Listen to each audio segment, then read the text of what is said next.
Assalamualaikum warahmatullahi wabarakatuh. Hai, nama saya Daima dari jurusan KPIB 2. Mau tahu apa sih kedudukan Pancasila bagi bangsa dan negara sebagai apa?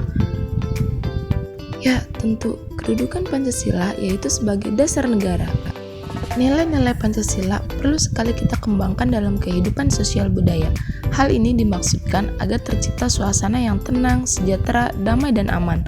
Tanpa nilai-nilai tersebut, kita tidak akan dapat mencapai semua itu. Pancasila juga merupakan nilai luhur yang dirumuskan dan dicita-citakan para pendiri bangsa. Pancasila mengandung 5 dasar yang menjadi dasar dan acuan dalam kehidupan berbangsa dan bernegara. Kelima sila merupakan unsur konstitutif kodrat manusia intern padanya. Kodrat manusia di sini adalah keseluruhan struktur, dinamika, serta perwujudan yang kesemuanya mengungkapkan realitas manusia kuatalis. Oleh karena itu, Pancasila mencerminkan nilai kodrati yang fundamental sifatnya. Ada 5 Pancasila yaitu ketuhanan yang Maha Esa, kemanusiaan yang adil dan beradab, persatuan Indonesia, kerakyatan yang dipimpin oleh hikmat kebijaksanaan dalam permusyawaratan perwakilan, dan sosial bagi seluruh rakyat Indonesia. Sila yang berkaitan dengan kasus bullying adalah sila kedua yaitu rantai. Makna lambang sila kedua adalah hubungan antar individu di masyarakat Indonesia baik laki-laki maupun perempuan yang dilakukan secara adil dan beradab. Salah satu sektor pembangunan yang dijamin oleh Pancasila adalah pembangunan di bidang kesejahteraan sosial. Kenapa? Yaitu masyarakat harus mendapatkan hak-haknya.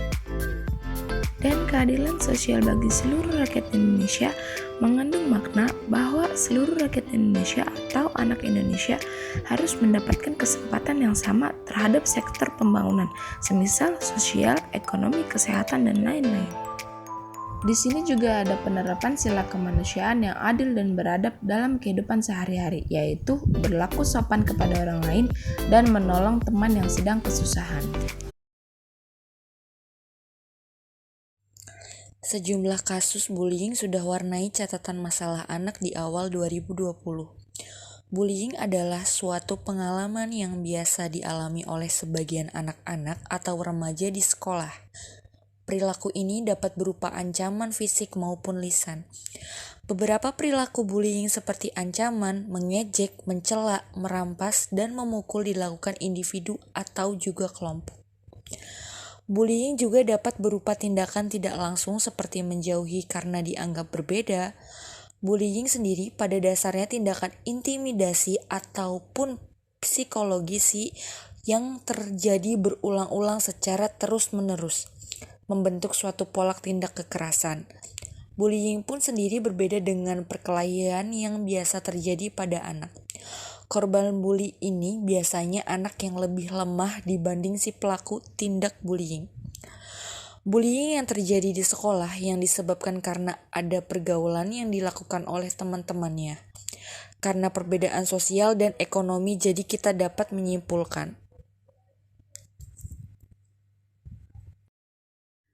Selain itu, Pasal 9 Undang-Undang Nomor 35 Tahun 2014 tentang Perlindungan Anak dalam ayat 1A menyatakan setiap anak berhak mendapatkan perlindungan di satuan pendidikan dari kejahatan seksual dan kekerasan yang dilakukan oleh pendidik, tenaga kependidikan, sesama peserta didik, dan atau pihak lain.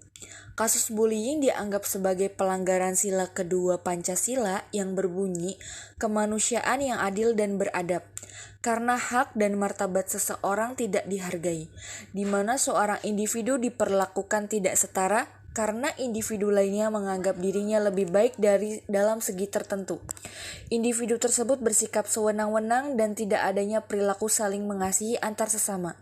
Dengan adanya sikap kemanusiaan yang adil dan beradab, maka akan terwujudnya kehidupan masyarakat yang saling mengasihi dan menghormati setiap individu tanpa memandang suku, ras, budaya, dan agama. Dengan demikian, maka kehidupan masyarakat yang aman dan tentram dapat terjadi di kehidupan masyarakat ini. Demikian adalah alasan saya untuk menjadikan masalah tersebut dibahas karena bullying dapat menimbulkan pengaruh jangka pendek dan jangka panjang. Pengaruh jangka pendeknya yaitu depresi, karena korban mengalami penindasan, niat dan semangat untuk mengerjakan tugas sekolah pun menurun. Esteem siswa meningkatkan isolasi sosial, rentan depresi, perilaku menarik diri tidak nyaman, menjadi nekat, bahkan bisa membunuh atau bunuh diri. Karena itu bullying sangat tidak baik untuk psikologis seseorang, baik dalam jangka panjang dan jangka pendek.